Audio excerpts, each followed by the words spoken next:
ஒரு இடத்துல ஒரு சிரிப்பு வேணும்னு சொன்னேன், அதுக்கு ரொம்ப கஷ்டப்பட வேண்டியதாக இருந்தது.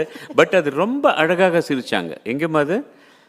ஒரு பாடல் பாட வந்தவள் உன் பாடலா. ராஜி வா, தட்ஸ் பியூட்டிஃபுல். ரொம்ப நான் இது ரொம்ப இது கார்தபமாக இருக்கும். இன்னொரு தடவை பாடுங்க ப்ளீஸ். ஒரு பாடல் பாட வந்தவள் உன் பாடலாயினே. உன் என் காதலா உன் காதலால் நான்